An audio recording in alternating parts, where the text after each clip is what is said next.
chairman and become the chief executive, Otumfuo appointed PV Obeng and a new board, and one of the things that he asked them to look into was the accounts.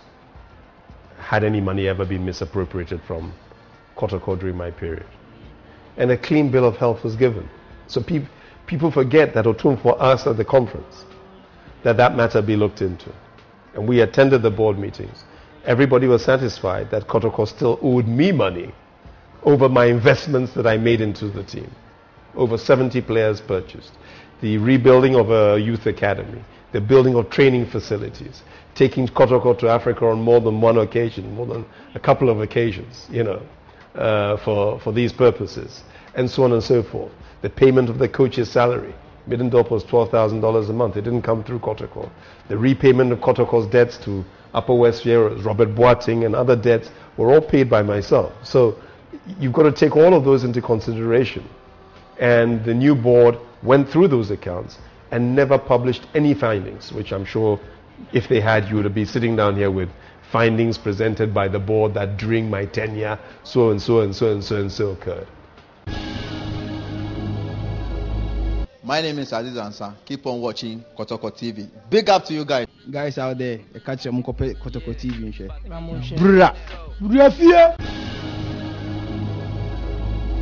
I never asked for it. I left Kotoko and I had two choices when I left Kotoko. I could either now beg umbrage at the way things had gone and now go on to radio and television and establish another against group as traditionally happens in Kotoko. I could make a financial demand back of Otumfuo, of the board, of the rest. I could make a legal claim. After all, I put properties of mine up as collateral for Kotoko to raise money, which in management afterwards, they refused to pay the debt. So I had to go back and buy my own properties back after leaving Kotoko. I don't know, for me, I enjoyed my 4 years there to a level that you have no idea. The enjoyment was not monetary, dealing with debt and the problems, being praised, being insulted, being whatever. No, it was the challenge of meeting people. I mean, people know that instead of staying at Georgia, I stayed at Knox Hotel. It's close to the stadium. Again, we paid those bills. We never charged them to Kotoko. I paid them all myself personally. So if it is that we stayed there, and I used to walk every day because I'm a fitness fanatic. When we would walk from there through Kumasi, you meet people, you talk to people. The biggest challenge, I guess, would have been getting the Kotoko family, the football fraternity, to understand the philosophy that had never been brought into Ghana and African football in many ways. We introduced sponsorship into soccer in Ghana in a sensible manner. We brought the mobile phone companies we brought Tigo, we brought MTN, we had dealings with Ghana Telecom. We brought them into it. We took positions where we would not play in the top 4 until they gave us parity for who we were. We took on the Minister of Sports, E.T. Mensah, and refused to play in ceremonial matches unless it is they gave Kotoko the respect and paid Kotoko the financial due that they were worth. So there were things that we did which were completely different. We brought discipline to the players. We dressed them up in a uniform, a jacket, a blazer to give respect and make sure they were no different from an Arsenal, a Manchester United, a Barcelona, to take the status and the integrity and the image of Kotoko up to another level. And then from there, looking and saying, how do we develop a youth academy? So I'm glad that even as I left and people had nasty things to say about me, those same kids for the next 3 years that we developed through our own schooling system by Ernst Middendorp and Ralph Zumdick and great coaches that we brought to Kotoko were then the bedrock of the playing and the present future of Kotoko after I left. In terms of what it is we wish to achieve, I think we were on the right course, which was, I remember at the Congress, I think in 2001, we announced to Otumfuo and everybody, as we presented the audited accounts, it's important that people do not forget these things, that we had made an operating profit that year of 1.087 billion cedis at that time.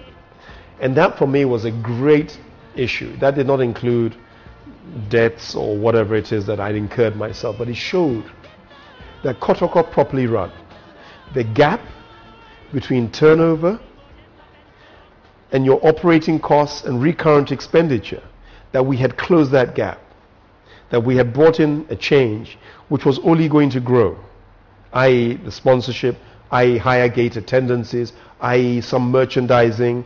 We had tried a Kotoko membership card scheme that did not work, but we tried a lot of different things, scratch and win.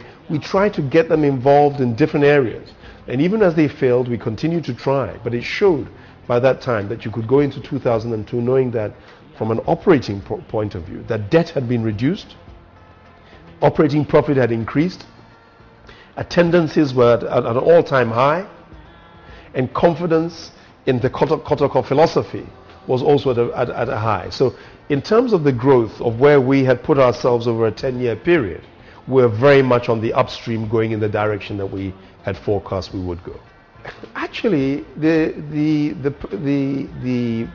manner of dismissal maybe is a Kotoko thing. Being a businessman is not normally the way that you would expect, okay?